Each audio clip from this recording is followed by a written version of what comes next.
Sarah or Sarah was the wife and half-sister of Abraham and the mother of Isaac as described in the Hebrew Bible and the Quran. Her name was originally Sarai. According to Genesis chapter 17 verse 15, God changed her name to Sarah as a part of a covenant after Hagar bore Abraham his first son, Ishmael. The Hebrew name Sarah indicates a woman of high rank and is translated as princess or noblewoman. In the Hebrew Bible, Sarah was the wife of Abraham, as well as being his half-sister, the daughter of his father Terah. Sarah was approximately 10 years younger than her husband. She was considered beautiful to the point that Abraham feared that when they were near more powerful rulers she would be taken away and given to another man. Twice he purposely identified her as being only his sister so that he would be treated well for her sake. No reason is given why Sarah remained barren for a long period of time. She was originally called Sarai, which is translated, my princess.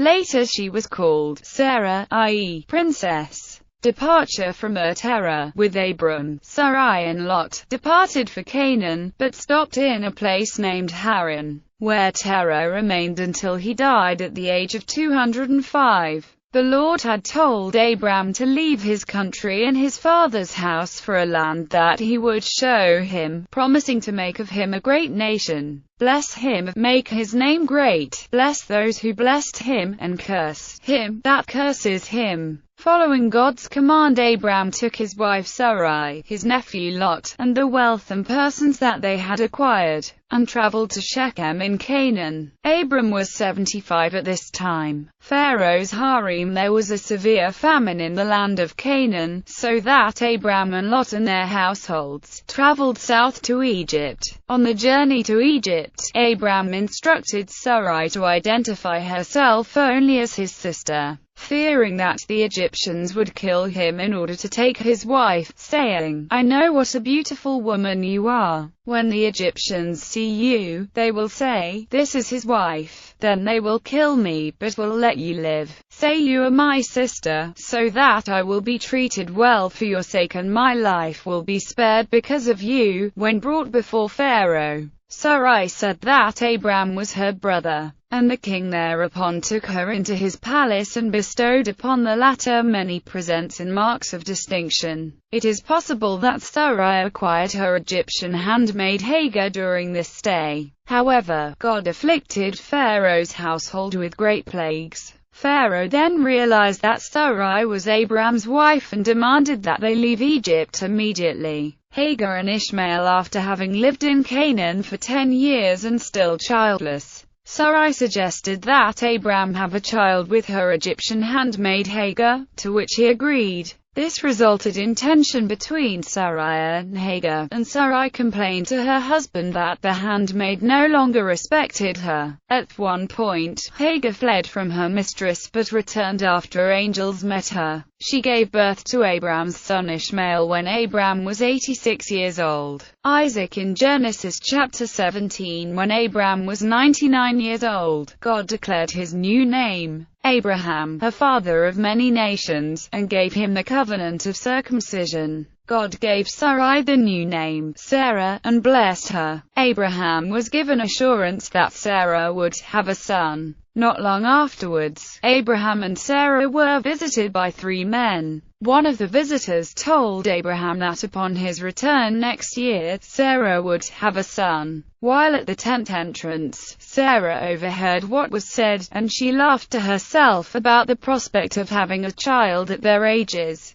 The visitor inquired of Abraham why Sarah laughed at the idea of bearing a child, for her age was as nothing to God. Frightened, Sarah denied laughing. As had been prophesied in the previous year, Sarah became pregnant and bore a son to Abraham, at the very time which had been spoken. The patriarch, then 100 years old, named the child Isaac, and circumcised him when he was 8 days old. For Sarah, the thought of giving birth and nursing a child, at such an old age, also brought her much laughter, as she declared, God hath made me to laugh, so that all that hear will laugh with me. Abraham held a great feast on the day when Isaac was to be weaned. It was during this banquet that Sarah happened upon the then teenaged Ishmael mocking and was so disturbed that she requested that both he and Hagar be removed from their company. Abraham was initially distressed by this but relented when told by God to do as his wife had asked. Abimelech. After being visited by the three men, Abraham and Sarah settled between Kadesh and Shur in the land of the Philistines. While he was living in Gerar, Abraham again claimed that Sarah was his sister.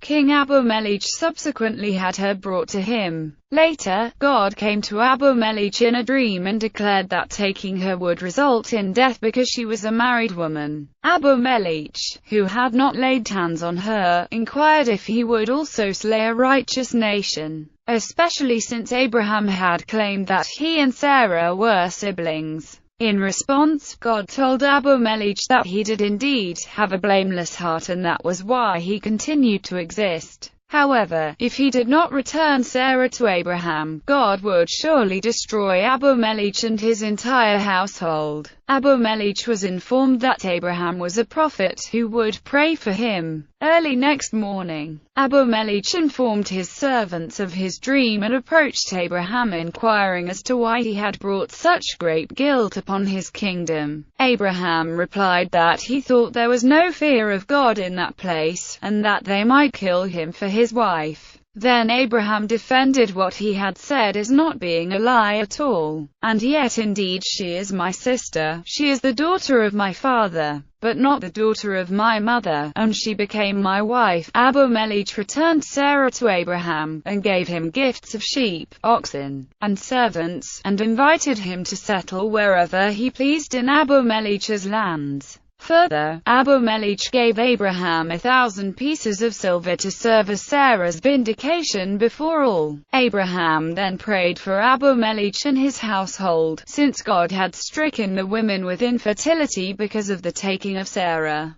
Sarah, who died at the age of 127, is the only woman in the Hebrew scriptures whose age is given. Abraham buried her in the cave of the patriarchs, near Hebron, which he had purchased, along with the adjoining field, from Ephron the Hittite, and laid her to rest in the cave. Family tree in rabbinic literature. The Talmud identifies Sarai with a scar, daughter of Abraham's deceased brother Haran, so that in this Sarah turns out to be the niece of Abraham and the sister of Lot and Milcah. Rashi on Genesis chapter 20 verse 12. She is, indeed, my sister, my father's daughter, and the daughter of one's father, from a different mother, is permitted to a son of Noah, i.e., a non-Jew. For there is no halachic relationship with regard to forbidden marriages through paternity for non-Jews. In order to bear out his words he answered him, Abimelech, thus: and if you will say, by way of objection, is it not true that she was the daughter of his brother, and not his father? The answer is that the children of children are like one's own children, and Sarah is thus considered the daughter of Terah, Abraham's father, for she was the daughter of Haran, another son of Terah. Pharaoh's harem. When brought before Pharaoh, Sarah said that Abraham was her brother, and the king thereupon bestowed upon the latter many presents and marks of distinction. As a token of his love for Sarai, the king deeded his entire property to her, and gave her the land of Goshen as her hereditary possession. For this reason the Israelites subsequently lived in that land. Sarai prayed to God to deliver her from the king, and he thereupon sent an angel, who struck Pharaoh whenever he attempted to touch her. Pharaoh was so astonished at these blows that he spoke kindly to Sarai, who confessed that she was Abraham's wife. The king then ceased to annoy her. According to another version, Pharaoh persisted in annoying her after she had told him that she was a married woman. Thereupon the angel struck him so violently that he became ill, and was thereby prevented from continuing to trouble her. According to one tradition, it was when Pharaoh saw these miracles wrought in Sarai's behalf that he gave her his daughter Hagar as slave, saying, "It is better that my daughter should be a slave in the house of such a woman than mistress in another house." Abimelech acted likewise.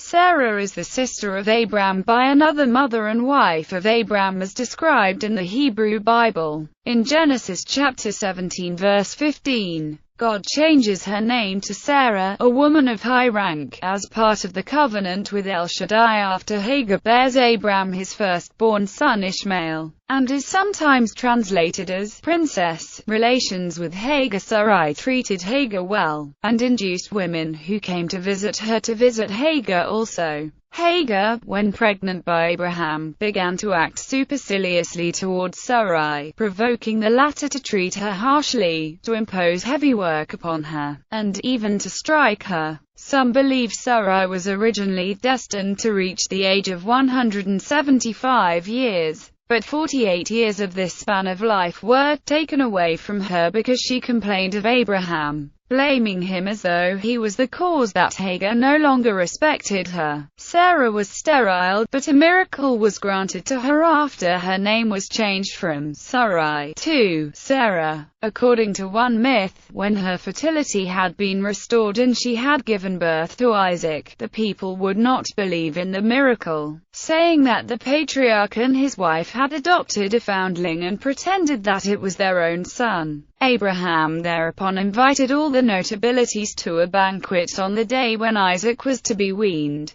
Sarah invited the women, also, who brought their infants with them, and on this occasion she gave milk from her breasts to all the strange children, thus convincing the guests of the miracle. Death legends connect Sarah's death with the attempted sacrifice of Isaac. However, there are two versions of the story. According to one, Samuel came to her and said, "Your old husband seized the boy and sacrificed him." The boy wailed and wept, but he could not escape from his father. Sarah began to cry bitterly, and ultimately died of her grief. According to the other legend, Satan came to Sarah disguised as an old man, and told her that Isaac had been sacrificed. Believing it to be true, she cried bitterly, but soon comforted herself with the thought that the sacrifice had been offered at the command of God. She started from Beersheba to Hebron, asking everyone she met if he knew in which direction Abraham had gone. Then Satan came again in human shape and told her that it was not true that Isaac had been sacrificed, but that he was living and would soon return with his father. Sarah, on hearing this, died of joy at Hebron. Abraham and Isaac returned to their home at Beersheba, and, not finding Sarah there, went to Hebron, where they discovered her dead. According to the Genesis Rabbah, during Sarah's lifetime her house was always hospitably open, the dough was miraculously increased. A light burned from Saturday evening to Saturday evening, and a pillar of cloud rested upon the entrance to her tent. New Testament references. The first epistle of Peter praises Sarah for obeying her husband. She is praised for her faith in the Hebrews Hall of Faith passage alongside a number of other Old Testament figures. Other New Testament references to Sarah in Romans and Galatians. In Galatians chapter 4, she and Hagar are used as an allegory of the Old and New Covenants. For it is written that Abraham had two sons, one by the slave woman and the other by the free woman. His son by the slave woman was born in the ordinary way, but his son by the free woman was born as the result of a promise. These things may be taken figuratively, for the women represent two covenants. One covenant is from Mount Sinai and bears children who are to be slaves. This is Hagar. Now Hagar stands for Mount Sinai and corresponds to the present city of Jerusalem, because she is in slavery with her children. But the Jerusalem that is above is free, and she is our mother. Now you, brothers, like Isaac, are children of promise. Therefore, brothers, we are not children of the slave woman, but of the free woman. Islam. Sarah, the wife of the patriarch and Islamic prophet Abraham and the mother of the prophet Isaac, is an honored woman in the Islamic faith. She lived with Abraham throughout her life and, although she was barren, God promised her the birth of a prophetic son, Isaac. Abraham, however, prayed constantly to God for a child. Sarah, being barren, subsequently gave him her Egyptian handmaiden, Hagar, to wed as his second wife. Hagar bore Ishmael when Abraham was 86, who too would become a prophet of God like his father. 13 years later, God announced to Abraham, then 99, that barren Sarah would give birth to Abraham's second son, Isaac, who would also be a prophet of the Lord. Although the Quran does not mention Sarah by name, it mentions the annunciation of the birth of Isaac. The Quran mentions that Sarah laughed when the angels gave her the glad tidings of Isaac. There came our messengers to Abraham with glad tidings. They said, "Peace." He answered, "Peace," and hastened to entertain them with a roasted calf. But when he saw their hands went not towards he felt some mistrust of them, and conceived a fear of them. They said, "Fear not. We have been sent against the people of Lut." And his wife was standing, and she laughed. But we gave her glad tidings of Isaac, and after him, of Jacob. She said,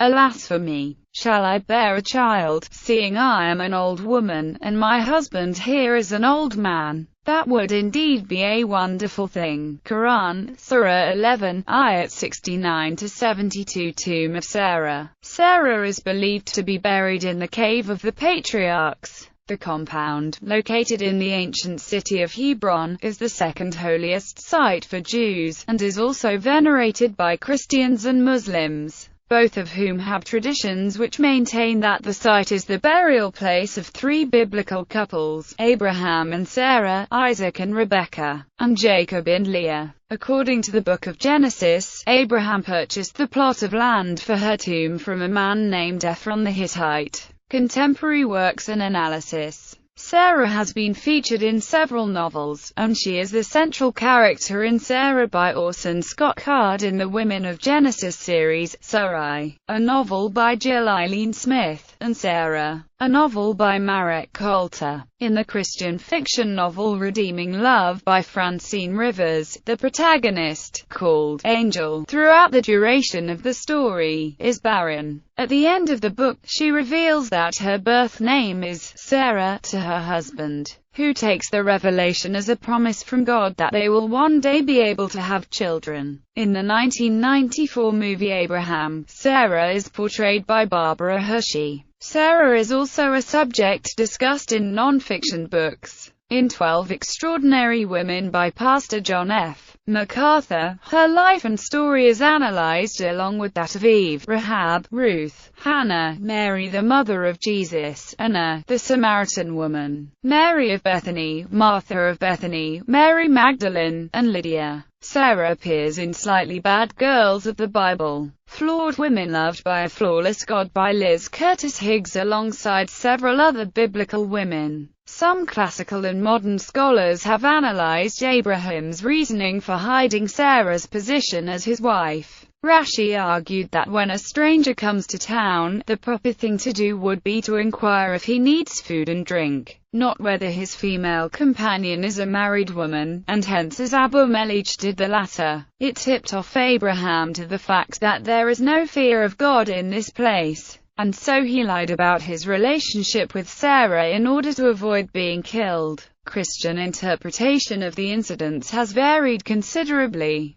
Some commentators have seen them as regrettable exceptions in the lives of those who otherwise lived upright lives, comparable to Noah's and Lot's drunkenness and David's adultery. Others have questioned Sarah's status as Abraham's sister. According to Emanuel Feldman, basing his argument on Albright's interpretation of the archaeology of Nuzu, a wife could legally be awarded the title sister, and that this was the most sacred form of marriage, and hence Abraham and Isaac referred to their wives as sisters for this reason. Most archaeologists, however, dispute that view, instead arguing the opposite, that sisters in the region were often awarded the title wife, in order to give them much greater status in society. Savannah Tubal's book Sarah the Priestess explains that while Sarah was indeed both Abraham's wife and sister, there was no incest taboo because she was a half-sister by a different mother.